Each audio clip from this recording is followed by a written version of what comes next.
හරි එහෙනම් අද වීඩියෝ එකෙන් අපි කතා කරන්න යන්නේ A level paper එකේ first paper එකේ first question එකට අනිවාර්යෙන්ම අවශ්‍ය වෙන prepositions ගැනයි.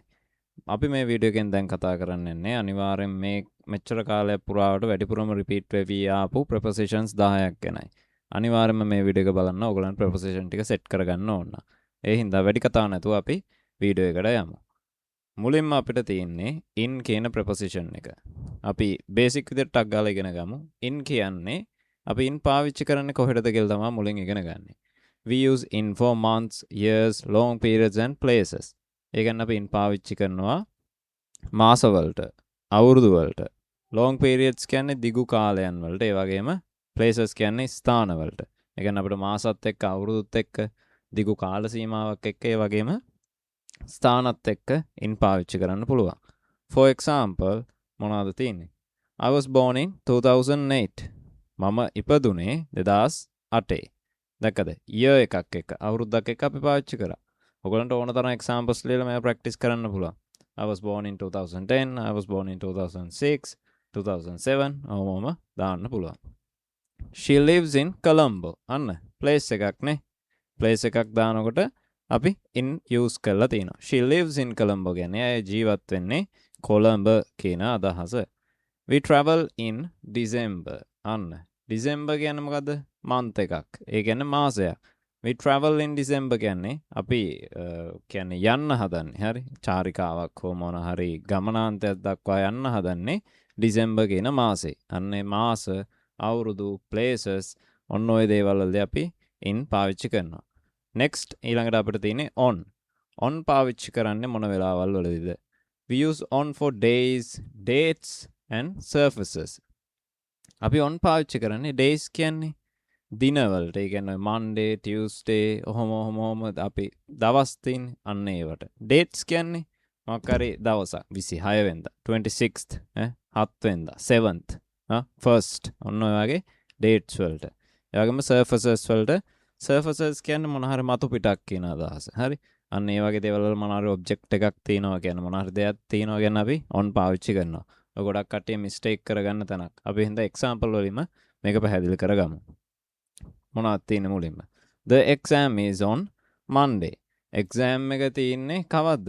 සඳුදා.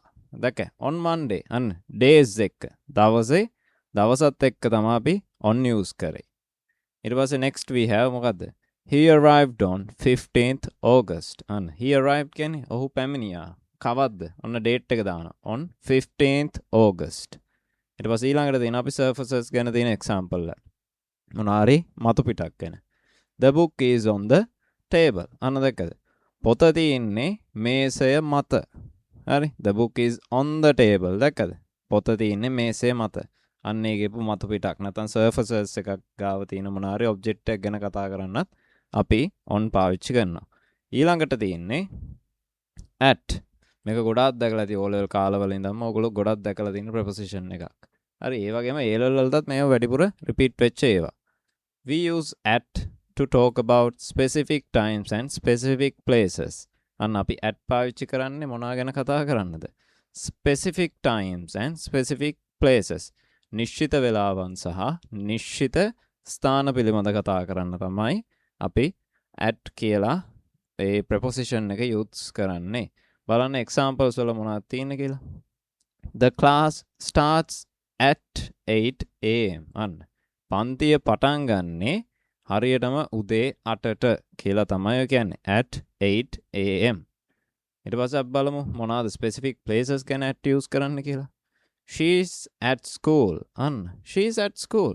ඇයි ඉන්නේ ස්කෝලේ. දැක්කද? specific place එක. ස්කෝලේ කියන්නේ කිසියම් නිශ්චිත ස්ථානයක්. අපි ඒකත් එක්ක at use කරා. She's at school. ඇයි ඉන්නේ පාසලේ. Meet me at the bus stop. See? Meet me at the bus stop. මාව හමු වෙන්න මොකේදීද? බස් හෝල්ට් එකේදී. නැත්නම් බස් නැවතුම් පොලේදී. එහෙම කියන්න පුළුවන්. හරි? Meet me at the bus stop. අර අපි specific place එකක් කියනවා. නිශ්චිත ස්ථානයක් කියනවා. ඇය ඉන්නේ ස්කෝලේ. මාව හම්බෙන්න බස් හෝල්ට් එකේ. හරි? ක්ලාස් එක පටන් ගන්න උදේ 8ට. අන්න ඒ වගේ කියනවා. Next we have for. F-O-R. Not F-O-U-R. හතර නෙමේ F-O-R. Okay? We use for to talk about the duration of time or purpose. අන්න අපි for පාවිච්චි කරන්නේ මොනවා ගැන කතා කරන්නද?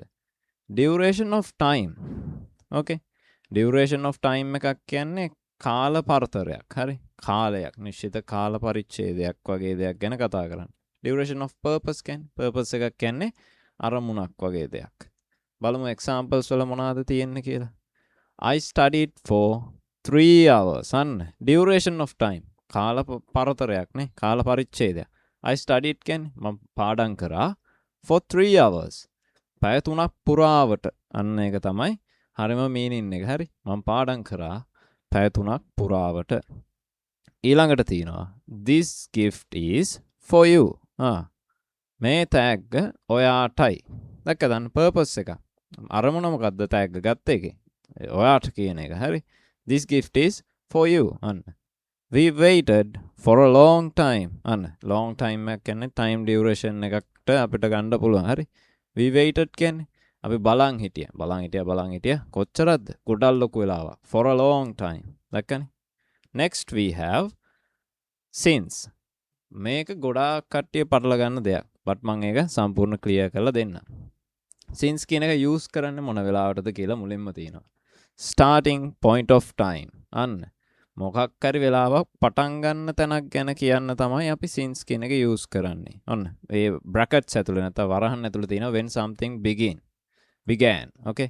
when something began කියන්නේ යම් දෙයක් පටන් ගත්තා. හරි. අර මොකක් හරි දෙයක් පටන් ගත්ත වෙලාවක් හෝ දිනයක් අවුරුද්දක් ඒ වගේ දෙයක් දාන්න තමයි අපි since කියන එක use කරන්නේ. ඔන්න බලන්න.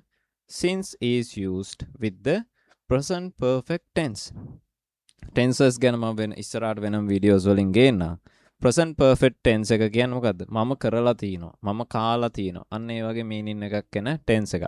අපි since පාවිච්චි කරන්නේ present perfect tense එකත් එක්ක තමයි. okay. ඒ කිව්වේ අනිත් ඒවාත් එක්ක ලොකුවට use කරන්න බෑ since. අපි present perfect tense එකත් එක්ක තමයි since කියන වචනේ පාවිච්චි කරන්නේ. examples වල තියෙනවා මොනවද?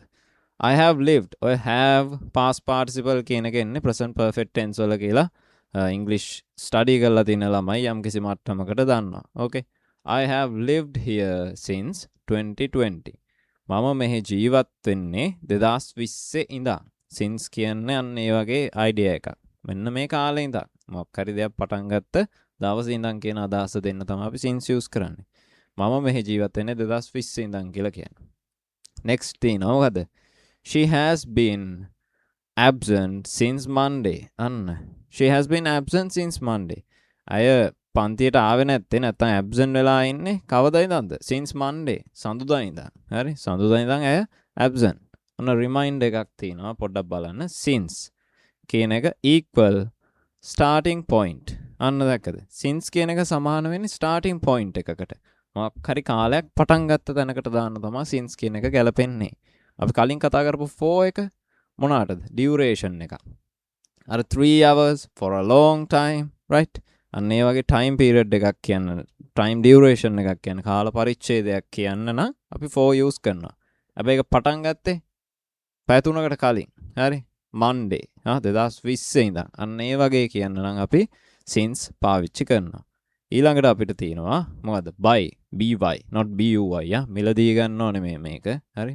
by just by. we use by to talk about deadlines. deadlines කියන්නේ ඉවර වෙන තැනක්. okay. ඒ කියන්නේ එක්කෝ යුනිවර්සිටි යනවා නම් deadline එකක් කියන්නේ මොකද? assignment එකකට deadline එකක් දෙනවා. මෙන්න මේ date එක වෙද්දි මේක ඉවර වෙන්න ඕන. ටීචර් කියනවා homework වලට deadline එකක් දෙනවා, right? මේ දවස් වෙද්දි homework ටික මගේ මේසෙ උඩ තියෙන්න ඕන කියලා ටීචර් කියන්න පුළුවන්. හරි? අපි by use කරලා deadlines ගැන කතා කරන්න පුළුවන්. means of transport. අන්න means of transport කියන්නේ වා ගමනාගමනය සඳහා යොදා ගන්න මාධ්‍ය ගැන කියන්නත් අපිට by use කරන්න පුළුවන්. or the agent. ඒක ගැනත් අපි කතා කරමු. examples වලින් මොනවාද කියන්නේ බලන්න. ඔන්න මම කලින් කිව්වා වගේ ඔන්න campus වගේ දෙයක් submit the assignment by Friday. assignment එක submit කරන්නලු by Friday කියන්නේ සිකුරාදා වෙනකොට. හරි? සිකුරාදා වෙනකොට assignment එක submit කරන්න ඕනේ. අන්න ඒක තමයි සිංහල meaning එක ඒකේ. we traveled by bus. අන්න means of transport. වාගේ ගමනාගමනය සඳහා යොදාගත්ත මාධ්‍ය. හරි? බස් එක. ඔය we traveled by bus. අපි ගියේ මොකෙන්ද? බස් එකේ. අපි බස් එකේ තමයි ගියේ. The novel was written by the author. Right? novel එක ලියලා තින්නේ author විසින්. කියලා තමයි කියන්නේ agent කියන්නේ අන්න ඔය දේ තමයි. හරිද? For example අපිට ගන්න පුළුවන් the rice was cooked by mom. නේ? බත් එක උයලා තින්නේ කවුරු විසින්ද? අම්මා විසින්. අන්න ඒ විදිහට කියන්න පුළුවන්. ඊළඟට අපිට තියෙනවා with. ඕක ගොඩක් දැකලා ඇති වුණත් තාමත් සමහරකට ඔයගොල්ලෝ ප්ලේස් කරනකොට අන්න වැරදි කියලා එනවා. බට් මේක බැලුවෙන් පස්සේ ආයේ ප්‍රශ්නේ නැහැ. with කියන එක යූස් කරන්නේ මොන වෙලාවටද? කොම්ප්ලිමන්ට් කියන්නේ අර මොකක් හරි සමග කියන අදහස. with කියන එකේ ඉන්න අදහස ඒකනේ. අපි පොඩි කාලේ ඉඳන් ඉගෙන ගත්තේ සමග කියලා කියන්නේ ඒ with එකේ අදහස කියලා. ඒ වගේම possession එකක් කියන්නේ අර තමා ළඟ තියනවා කියන අදහසක්. හරි. බලමු examples වල. ඒක ලොකුවට හිතන්න යන්න බෑ. with කියන එක examples වලින් අපි ඉගෙන ගමු. මොකද දෙන්නේ? I went with my friend. මම ගියා කවුරු සමගද? කාත් එක්කද? with my friend. මගේ යාළුවත් සමග තමයි මම ගියේ. හරි. ඊට පස්සේ the girl with the red bag is my sister. අන්න possession එක. තමන් ළඟ තියෙනවා කියන දෙයක් තමයි possession එකක් කියන එකේ අදහස. The girl with the red bag කියන්නේ ගැහැණු ළමයා රතු බෑග් එකක් තියෙන. හරි දැක්කේ? තමන් ළඟ තියෙනවා කියන අදහස තමයි possession එක කියන්නේ. The girl with the red bag. රතු බෑග් එකක් තියෙන ගැහැණු ළමයා is my sister. මගේ සහෝදරිය. හරි.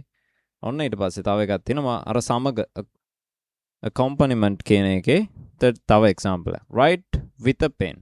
ලියන්න පෑනක් සමග වගේර පෑනක් අරගෙන වගේ කියලා තමයි අදහස් දෙන්නේ. කොහොම හරි පෑනෙන් ලියන්න කියන අදහස් තමයි උතන තියෙන්නේ. write with a pen. හරි. හැබැයි ඒක පැන්සලෙන් ලියන්න ඕන කිව්වොත් එහෙනම් මොකද? write with a pencil.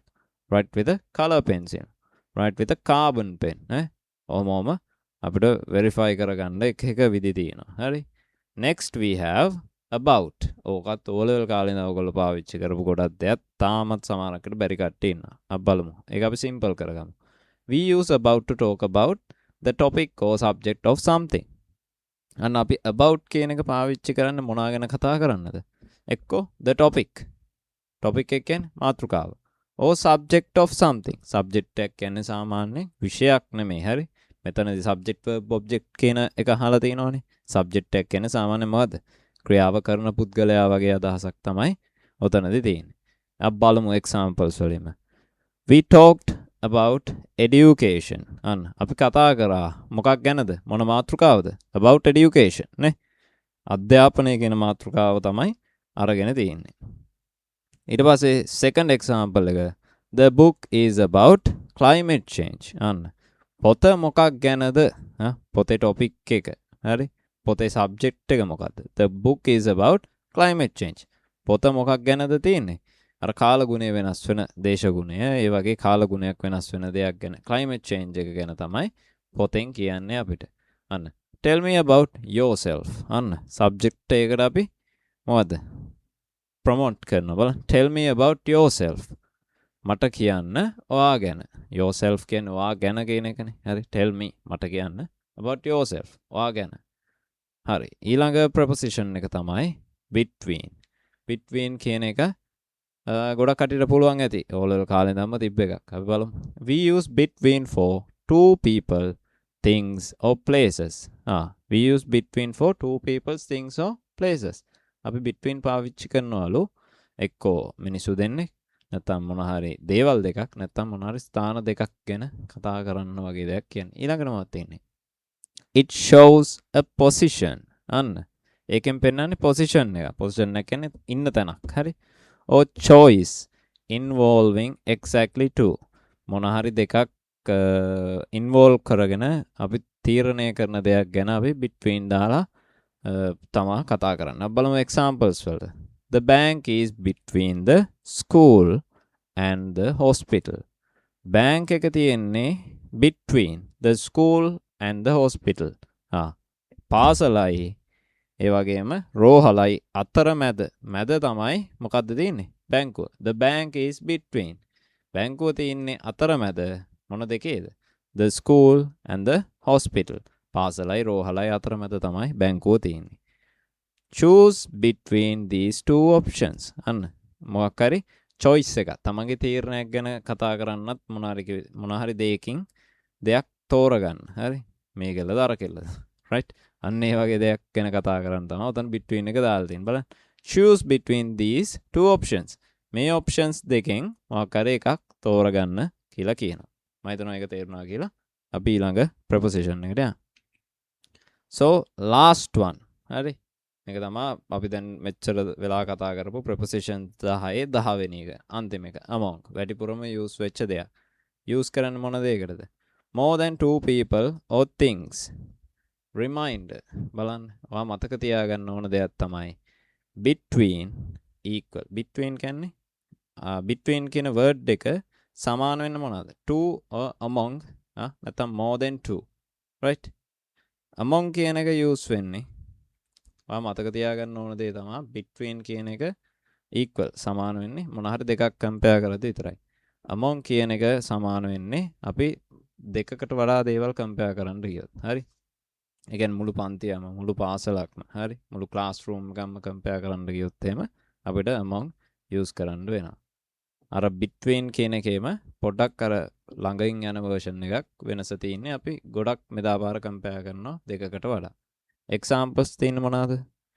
she was standing among her friends. අන්න. ඇය හිටගෙන ඉන්නවා. හරි? ඇය සිටගෙන හිටියා. among her friends. ඇයගේ යාළුවෝ අතර ඇයත් හිටගෙන හිටියා. දැක්කද? අර දැන් යාළුවෝ එතන ඔය දැන් උතන ඔයාගොල්ලන්ට picture එකේ පේනවා 3 දෙනෙක් ඉන්නවා. හරි? දෙන්නෙක් නෙමෙයි compare කරන්නේ. ඒ නිසා යාළුවෝ අතර එයා හිටගෙන හිටියා කියලා කියනවා. The prize was shared among the winners. tag share කරාලු. හරි? නැත්තම් බෙදාගත්තලු among the winners. ජයග්‍රාහකයෝ අතර. ජයග්‍රාහකයෝ එක්කෙනෙක් දෙන්නෙක් නෙමෙයි ගොඩක් ඉන්න පුළුවන්. සමහරකට 4 5 10ක් විතර ඉන්නත් පුළුවන්. හරි? එතකොට ඒ ත්‍යාගය share කරගත්තලු ජයග්‍රාහකයෝ අතර කියලා තමයි තියෙන්නේ. දැනට අපි කරපු prepositions 10ම දාලා පොඩි short note එකක් table එකක් වගේ එකක් හදලා තිනවා. ඒක ඔයගලන්ට use කරගන්න නැත්නම් note down කරගන්න exams වලට වැදගත් වෙයි. preposition එකයි main use එක. ඒ කියන්නේ මොන preposition එකද ඒකේ භාවිත ප්‍රධාන භාවිත මොනවාද කියලා තියෙන්නේ. so පළවෙනි එක in අපි මොනවාටද use කරේ? months, years, places. මාස වලට, අවුරුදු වලට, මොනාරි ස්ථාන වලට. on කියන එක දවස් නැත්නම් දිනය නැත්නම් surfaces කියන මොනාරි මතු පිට තියෙන දේවල්. likewise ඒ වගේම prepositions 10ම තියෙනවා එතන. අපි පොඩි exercise එකකටත් ගිහින් බලමු. ඔය ටික අපි දැන් කරපු ටිකේ පොඩ්ඩක් අපේ මොලේ පාවිච්චි කරලා අපිට answers ලියාගන්න පුළුවන්ද කියලා. ඔන්න exercise. Choose the correct preposition to fill in the blanks. හරි. දැන් මෙතනදී ඔයගොල්ලෝ දැන්ට ඉගෙනගත්ත 10න් මොන prepositionsද මෙතනට එන්නේ කියලා use කරන්න. ඊවාගේ මොලේ use කරලා ඉවරලා බලන්න මෙතනට දාලා පුළුවන්ද කියලා. I have studied here. මම අන්න I have studied ඔන්න present perfect ඉන්න. present perfect එක අපි මොනවාද සාමාන්‍යයෙන් පාවිච්චි කරේ? since කියන එක නේද? I have studied here since 2023. This meeting is ඔන්න date එකක්. date එකක් නෙමෙයි day එකක් තියෙන. හරි? ඒ කියන්නේ දවසක්. දවසක් එක මොනවාද පාවිච්චි කරේ? on. The meeting is on Monday. She traveled on a train. අන්න. ඔයගේ ගමනාගමනය සඳහා යොදා ගන්න මාධ්‍යයක්. මාධ්‍යට අපි දැන් මේ මොකද්ද? by නේ. She traveled by train. The teacher spoke. අන්න teacher කතා කරා මොකද්ද? ඔන්න මොකක් හරි දෙයක් ගැන කියලා තියෙන්නේ නේ. හරි? මොන හරි subject එකක්. right? ඒ වගේ දෙයක් ගැන. එතකොට මොකද්ද? about the new syllabus. The ball is on a ball එක මොකද්ද තියෙන්නේ? blank හිස් තැනක්. The chair and the table. අන්න දෙකක් තියෙනවා. එතකොට දෙකක් compare කරන තැනකට මොකද්ද දැම්මේ? between නේ. The ball is between the chair and the table. so ලියා ගන්න බැරි වෙච්ච කට්ටියට ඔන්න මම answers ටික දැන් දාලා තියෙනවා. ඔක බලාගෙන ඔයගොල්ලෝ note down කරගන්න පුළුවන්. හොඳට ඉගෙන ගන්න. ඒ වැඩ ටික කරගත්තාන් පස්සේ ඊළඟ lessons වලින් අපි ඉක්මනට හම්බ වෙමු.